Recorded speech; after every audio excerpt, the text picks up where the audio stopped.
시청자 여러분 안녕하십니까? 뉴스와입니다. 우린 윤석열의 본색을 잘 알고 있습니다. 오늘도 밤하늘에는 큰 별이 하나 질 것입니다. 지난 2021년 8월 19일 국민의힘 대구시당 기자간담회에서 제주지사 원희룡은 윤석열을 향해 포문을 엽니다. 국정 철학과 수권 능력이 제대로 준비되어 있지 않다면 윤석열 전 검찰총장은 저한테 무릎을 꿇고 큰 틀에서 제게 협조해야 하는 위치로 오게 될 것이라고 말합니다. 그는 윤석열을 법무부 장관으로 쓰려는 생각을 갖고 있다고 말합니다.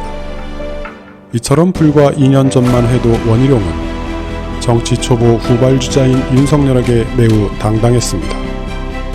그는 윤석열이 당에 들어와 개파를 만들고 지지율을 앞세워 의원들을 줄 세우는 것을 지적하며 앞으로도 가장 강력하게 윤석열을 검증하고 비판할 것이라고 말한 바 있습니다. 그러면서 윤석열을 향해 직격탄을 날립니다. 준비 안 된 초보자한테 대통령을 맡겨서 국민들이 불안불안한 실험을 감수해야 할 이유가 뭐가 있느냐고 말입니다. 불과 2년 전 원희룡의 발언에는 지금 윤석열을 비판하는 국민과 야당의 목소리가 짙게 되어 있습니다. 윤석열이 대통령이 되면 국민들에게 어떤 일이 벌어질 것인가를 2년 전 원희룡은 정확히 인지하고 있었던 것입니다. 그러나 2년 뒤 윤석열이 대통령에 당선되자 원희룡은 국토부 장관직을 덜컥 수락합니다.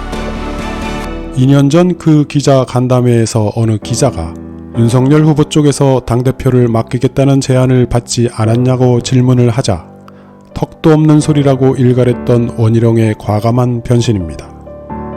제왕적 권력 앞에서 카멜레온처럼 달라지는 정치인이 자정 능력을 상실하면 그 변신은 간신의 색깔을 띠게 됩니다. 서울 양평고속도로 사업 김건희 일가 특혜 의혹 제기에 국토부 장관 원희룡은 감정의 칼날을 먼저 꺼내듭니다.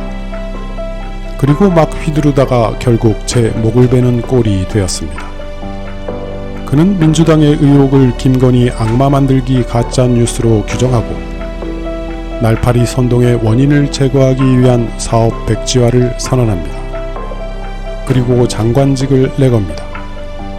김건희 일가 땅이 변경 노선에 있었던 걸 사전에 인지했거나 관계자들에게 보고나 지시받은 게 있다면 장관직뿐 아니라 정치 생명을 걸겠다고 말한 것입니다. 그러나 야당과 유튜버 언론들은 곧바로 증거 자료를 공개합니다. 과거 원희룡 장관이 서울 양평 고속도로 변경 노선에 김건희 일가 땅이 있었음을 충분히 인지할 수 있었던 증거 자료가 국민들께 공개된 것입니다. 그러자 원희룡 장관은 셀프 고립무원의 상태에 빠지게 됩니다. 특혜가 될 수 있다는 사실을 충분히 알 수 있었으므로 물러나겠다는 약속을 지켜야 합니다. 감정을 앞세워 한 말이라도 되돌릴 수는 없습니다. 만일 감정이었다면 특혜 의혹을 김건희 악마 만들기 가짜 뉴스로 규정한 것도 감정이고 날파리 선동 때문에 벌인 사업 백지화 선언도 감정인 게 탄로나기 때문입니다. 그렇게 되면 완벽한 논리적 모순에 갇히는 꼴입니다. 결국 의혹은 의혹으로 사업은 사업으로 구분하여 냉철하게 대응하면 됐을 일입니다. 그러나 권력자의 일가를 호위하겠다고 빼든 감정의 칼날이 결국 자신의 목을 베는 결과를 낳은 이 사태는 국가적 인재가 어떻게 정치 생명의 셀프 종말을 앞당기는지를 여실히 보여줍니다. 잠들지 않는 남도 제주도의 찢어지게 가난한 집안에서 태어나 탁월한 공부 실력으로 서울대에 수석 합격을 하고 전두환 독재의 항거에 학생운동과 노동운동을 하다가 34회 사법시험에서 수석 합격의 영광을 얻고 서울지검, 수원지검, 부산지검 검사로 불의와 맞서던 청년 원희룡. 김대중 전 대통령은 그를 젊은 인재로 보았습니다. 정치권으로 386 세대의 젊은 피를 수혈할 때 김대중 전 대통령은 그에게 먼저 손을 내밉니다. 그러나 청년 원희룡은 김대중의 손을 뿌리치고 이회창 당시 한나라당 총재의 손을 잡고 정치에 입문합니다.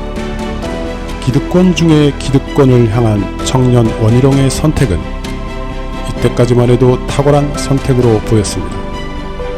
그 후로 그는 3선 국회의원을 지냈으며 제주지사로 2선을 내리 지낸 바 있습니다. 준비가 안 된 초보에게 대통령을 맡겨서 국민이 불안불안한 실험을 감수할 이유가 뭐가 있겠느냐고 윤석열을 향해 직격탄을 날리던 원희룡은 그러나 오늘날 자기 인생에서 가장 어리석은 악마의 한 수를 보여줍니다. 우린 윤석열의 본색을 잘 알고 있습니다. 오늘도 밤하늘에는 큰 별이 하나 질 것입니다. 지금까지 뉴스와이였습니다.